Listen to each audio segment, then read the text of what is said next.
Hello and welcome to the Zero Hanger TV mailbag, where we answer your questions. Don't forget, if you would like to submit a talking point or a question or a hot take, follow us on all our socials or on Instagram or Facebook.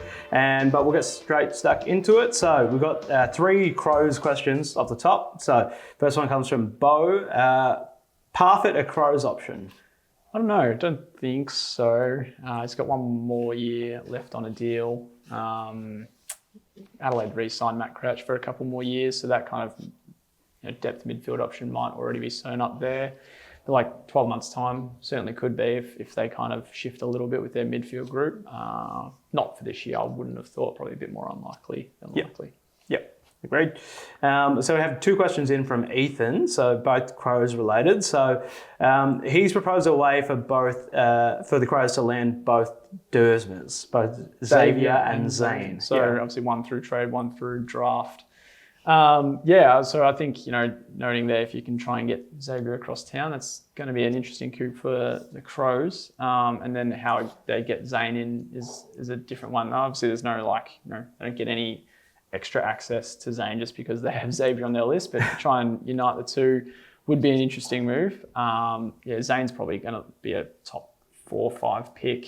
So whether they get involved with someone like the Suns and get their pick in, that's one way for the Crows to kind of move themselves up the order. But trying to get Xavier out of Port Adelaide's not going to be all that easy, especially when you're the Power State rival.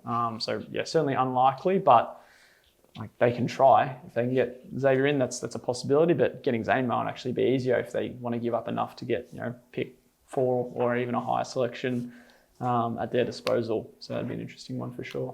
Yeah. I would love the chaos of that though. Both Duursmas landing at the Crows.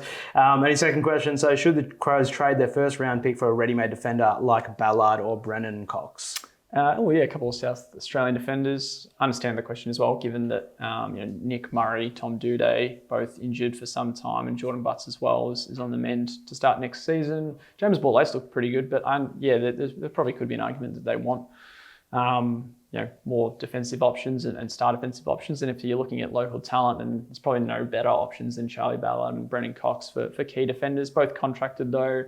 What probably would be interesting though is if Adelaide, what they do with their first round pick next year. So maybe they do try and trade that on this year or at least sometime next year, because they'll be looking to get Tyler Welsh in, who's a father-son prospect and looking like a bona fide top 10, maybe even top 5 draft talent at this point in time. So they'll look to part ways with that and get draft points later in. So maybe they do move for one of those guys. Probably not something that's going to happen this year, I would have thought, but the Crows will have some plans for that first round pick for 2024 for sure. Yep. All right, and the next one comes from Luke Boyle. So probably a question that we're going to be asking until it happens. So who coaches the Tigers next year? I'm not sure who will. A lot of Richmond fans actually say I'm starting to turn to Chris Newman as the guy that they want in charge. Andrew McGould is probably still the favourite though. Sounds like there's about 4 names left all up. So it'll be those 2. Xavier Clark, another Richmond assistant, and then Adam Uze from Melbourne.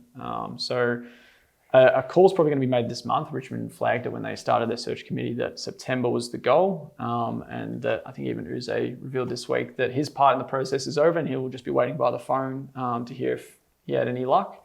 It's probably going to be one of McQualter or Newman, you would think. I think, McQualter probably favourite just because he's been there for the last decade, knows the group so well and had some good moments in the back half of this year when he was caretaker coach. But I wouldn't mind seeing what Chris Newman can offer, but a bit more untried in comparison.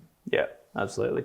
And last one comes from Bridie Ella. So thoughts on Brad Scott's round 24 presser? It's an interesting one. Really kind of put a warning out to his playing group that I guess it's the standards outside of what he can see and what he can control that might need lifting. So that work-life balance is obviously very important for any kind of occupation, but for footballers, and keeping yourself fit and keeping yourself ready just away from the track is very important. And Scott kind of mentioned that what he sees at Tullamarine at training is very high standard, but maybe some of the playing group are letting themselves down outside of that. So it's going to be quite interesting to see how they come to pre-season and, with his first full off-season plan in place after taking on the job 12 months ago. it's going to be quite interesting to see how the Bombers, start their summer. They've already obviously made a few list calls, I think maybe more than most clubs with delistings and retirements. Maybe a new list and some new toys for Brad Scott to work with in the off season. But with the players that are coming back for another year, a bit of a warning for them to end their season after failing to make finals. Yeah, it's a pretty strong message, and if there was ever a club that needed some strong messaging and some strong change, I think Essendon's probably the one. So, all right, that wraps it up for this week's mailbag. Don't forget, again, you can send in any questions or talking points or hot takes through our Instagram. That wraps it up. Thanks, Mitch. Thanks, Phoenix. Don't forget, you can catch all the latest AFL news at zerohanger.com.